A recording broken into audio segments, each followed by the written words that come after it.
Promise, process, promotion. God will give us a promise. We'll have to go into a process.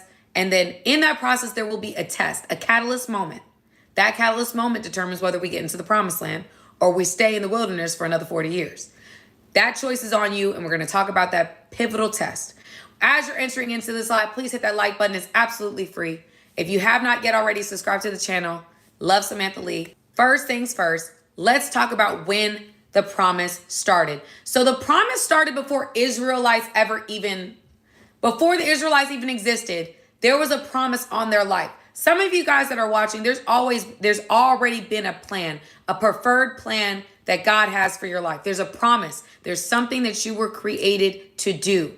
If we look in the Bible, he says to Abram, before Abram turned into Abraham, he says in Genesis 12, 1-3, he told him, leave your country, your family, your father's home for a land that I will show you. I will make you a great nation and bless you. I'll make you famous and you'll be a blessing. I'll bless those who bless you. I will curse those who curse you, and all the families of the earth will be blessed through you. All those things came true. All those things came true for Abraham. Everything that God told him happened. But there was something that Abram had to do to contribute. There was something that Abram was expected to do for this to go through him. All right. We're going to talk about that a little bit. He gives a promise again in Genesis 15, 18-21. That day, God made a covenant with Abram. I'm giving this land to your children from the Nile River to Egypt, to the river Euphrates and Assyria, the country of the Kenites, the Kenizzites. Oh, y'all, I'm not even going to mess these names up. But it's Kenizzites, Cadmonites, Hittites, Perizzites, Raphidites, Amorites, Canaanites, Girgashites, and Jebusites. I'm so sorry. I don't know the sites, but a bunch of sites. He's giving them all these sites. All these sites are supposed to belong to Abram, right? And so he gives them this promise. Why does Abram get this promise? Because Abram moved in faith. If we see in Genesis 12, Abram was only told, leave the land that you came from. I want you to leave everything behind. I want you to leave your country. I want you to leave your family. I want you to leave your father's home for a land that I will show you. He's leaving everything he's ever had, everything he's ever known, for a place that God has yet to show him.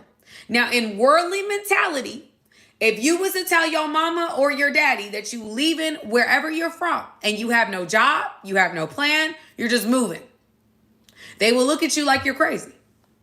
God told me to move. Okay, but do you have a plan? In fact, you guys, I saw a video today and I thought it was really interesting because it was from a person of the faith. And they were talking about how you should make decisions and hearing God's voice. And one of the things he said was, look at all the facts and then make your best decision based upon all the facts.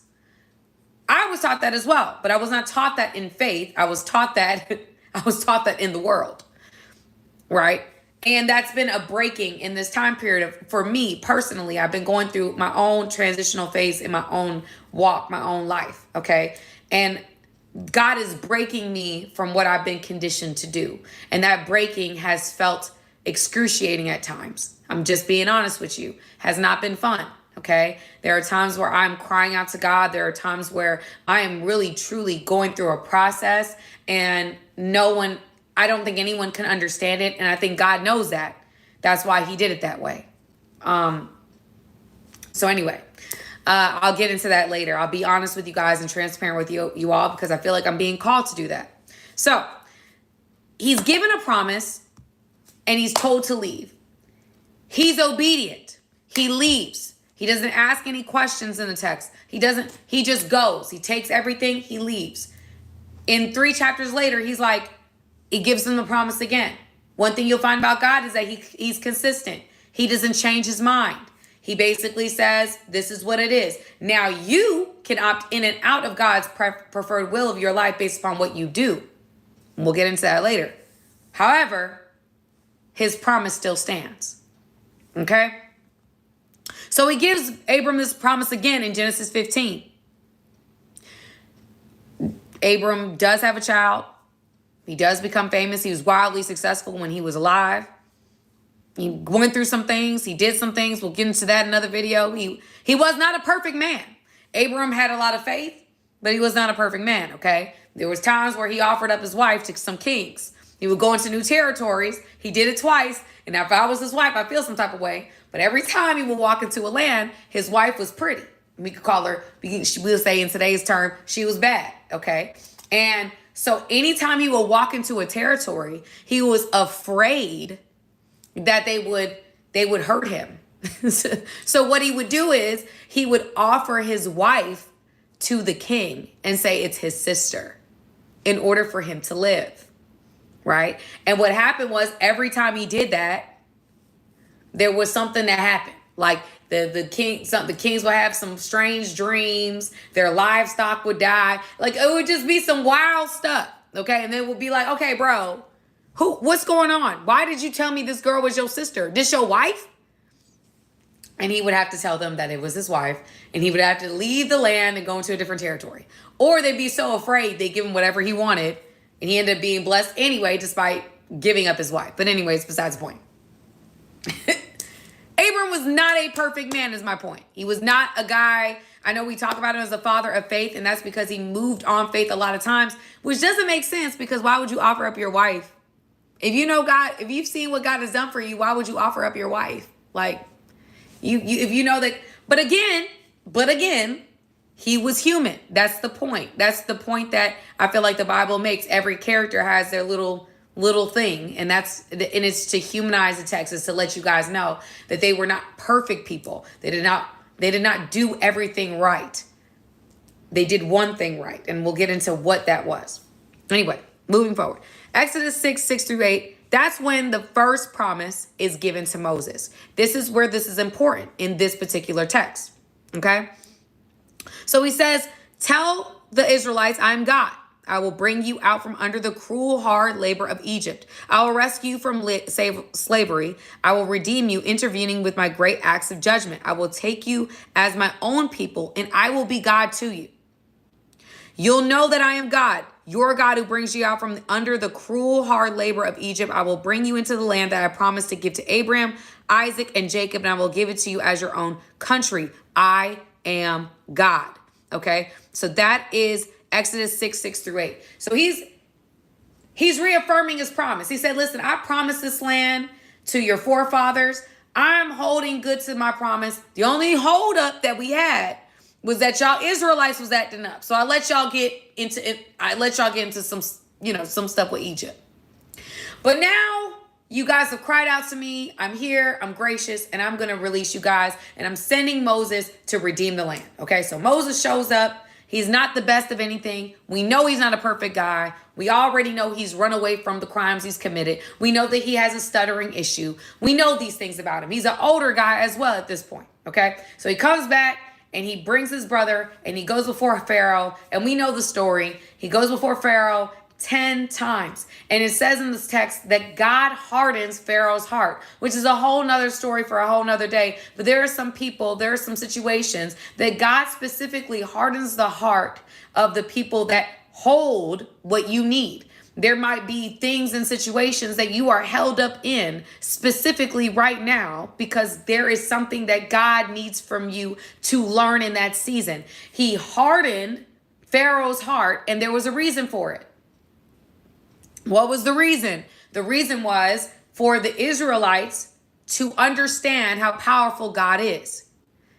That was the whole point. He wanted the Israelites, he wanted the Egyptians, he wanted them to know there's a real God, and y'all messing with me.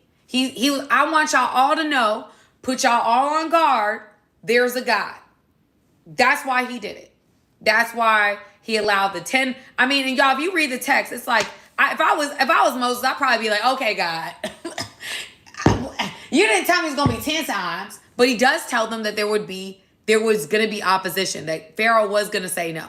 But at some point, Moses was like, okay, God. How many times do I have to go in front of this man? Like, I don't want to do this anymore. Like, what are we doing? Are you going to let him release us or not? But each time he goes before Pharaoh, he does the same rigmarole. That's what happens. Pharaoh eventually lets them go. He doesn't just let them go. He sends them off with gifts. Right? And they go off and they run away. After a while, Pharaoh says, I changed my mind. I want them back. I need them for the money that I'm making off of them. And so he chases after them, and we get the Red Sea story. Okay, so there we go. The purpose, after we get past the Red Sea, they are led into a wilderness. This is the point of the live. I'm glad we got here 13 minutes in. This is the point of live. They are led into the wilderness. God makes Moses a promise. He says we're going to a promised land, the promised land that I've promised Abraham, Isaac, and Jacob. I'm sending you to this promised land. That's what's going to happen. God makes a promise. The next place they go from leaving the land that they were once in is to go into the wilderness. The wilderness represents a season where you don't know what's going on. You walked in faith. You listened to God. You said, listen, okay, God, I'm going to leave the relationship. Okay, God, I'm going to leave the job. Okay, God, I'm going to sell the house. Okay, God, I'm going to be obedient to what you called me to do. And then you do it, and it seems like all HE double hockey sticks is breaking out. Okay?